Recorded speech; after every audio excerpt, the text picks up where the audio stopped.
I am in Middletown, Connecticut, I think. Connecticut. And it's a nice, cool old town, and there are so many really old houses here that they do not preserve them as I would think they should, but that's probably because there's enough to go around that, like our 1850s modernized houses, are the same. So right behind me are these two buildings, and that's the Kids Museum. I just spent an hour in there with my two grandkids. And now I found the yarn store. We're gonna walk to that yarn store via downtown. So I'm gonna take you on a little walk and show you some of the houses. There's a really cool one across the street here, and another. They're dotted everywhere. Not Victorian, pre-Victorian. Here's the downtown Main Street right down here. It's gonna be noisy and I don't have my mics with me, so you're gonna have to bear with me.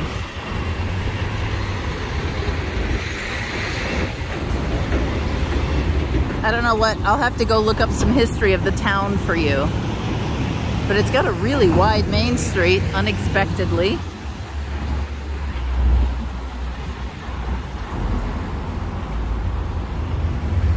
I haven't found an antique store yet. I started with fabric and knitting yarn stores.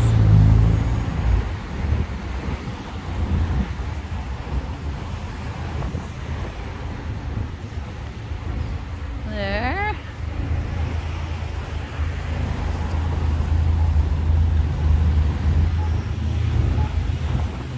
We're gonna turn this way. There's the Main Street. I'll show you some more old houses in a bit. I'm gonna have to turn you off for a minute while I cross the street. All right, my map says it's right here. Let's see what we got. Let's see if this is it. Nope, Prince House Poke. Two poke places in town. Mezzo Grill. Cute little 1950s. 40s, 50s sign. A Noodle and Sushi. Uh-oh. It's not looking good for me. Let's see if it's here. Maybe it no longer exists. Another cafe. Uh-oh. This isn't looking good. State Marshal's Court. Oh, here we go. I have found the yarn store.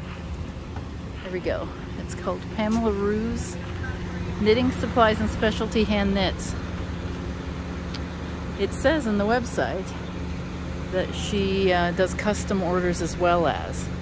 I'm not sure if it's my kind of yarn store, but we'll soon find out. Let's see.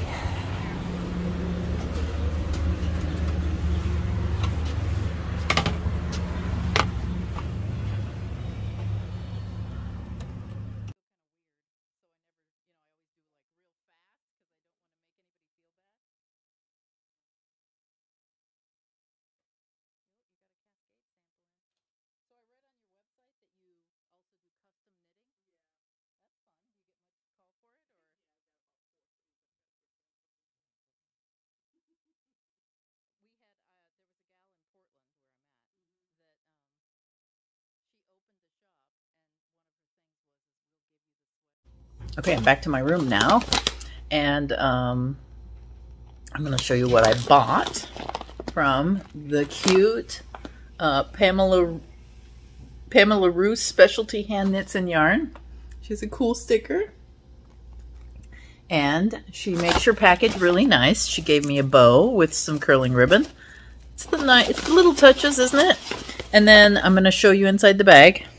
She wrapped it up in purple tissue paper. It's gonna make it really hard to get it out because I'm gonna have to untie this to get it out. It's like a present after I get home.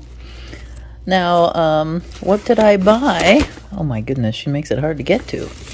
There. We had a great chat about being yarn store owners and such. All right, I'm just gonna open this up and see if I can get it out because it's really hard. All right, so have you guys ever heard of ice yarns? I've always thought about getting ice yarns. This one is blue and green and really hard to see. Let me turn you over to the light. Does that help? The light's not really good because it's dark.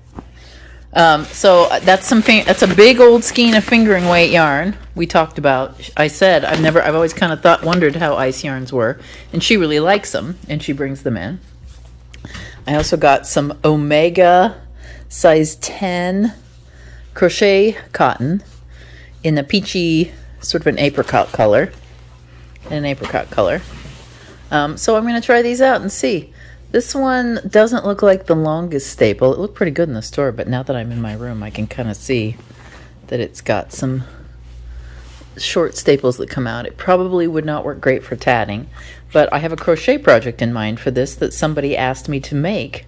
It's an old needle case that they found that was crocheted, and I said, sure, give me some time to find some thread and a hook, and I'll see if I can work out the pattern. So guess what I'm going to do with this? So those were the two things I bought at Pamela's store. The store was cute. And then I talked to her for a long time. We talked about, oh, look at my flyaway hair from the day. We talked about owning yarn stores and what it was like. We talked about the wholesale trade show that we get to go to every year and how I hadn't been last year, but I was there the year before. And then we talked about customers and how people learn to knit and what is our favorite thing about customers and our least favorite thing, and how we teach people how to knit and how much fun it is and rewarding it is. So one of the things that Pamela said while we were chatting is that she at one point thought she wanted to be like a big yarn store and be one of those online stores that are the, you know, like I'm trying to think of one of the giant ones, Webs. She wanted to be like the Webs of Connecticut. But in the end, after settling down here in this small little college town, she decided that she really liked the one-on-one relationships that she developed with her customers. She loved it that college students came in and kind of had a comfortable place to hang out. She loved it that grandmas came in and bought yarn so that they could knit things for their grandkids. And she developed sort of a family in her yarn store. And that was kind of one of the cool things. And actually one of the things that I liked about the yarn store that I had before COVID and all the changes that happened in our lives. But it was a really nice conversation, and I wanted to make sure and tell you about all that. But at the very end, I'm going to take you out with Pamela saying goodbye. So in the meantime, because we didn't talk about this as we said goodbye, make sure that if you want to see more of my little field trips to yarn stores and chat about yarn and knitting and all the projects, make sure and subscribe to the channel. Give this a thumbs up. Ring the bell so that you know when the next edition comes. And I will see you on Wednesday with more lace knitting. Bye. And then now Pamela and I. And I say hello from Middletown, Connecticut. And happy knitting and crocheting, and keep on going with the art. It's rewarding. Bye. Bye.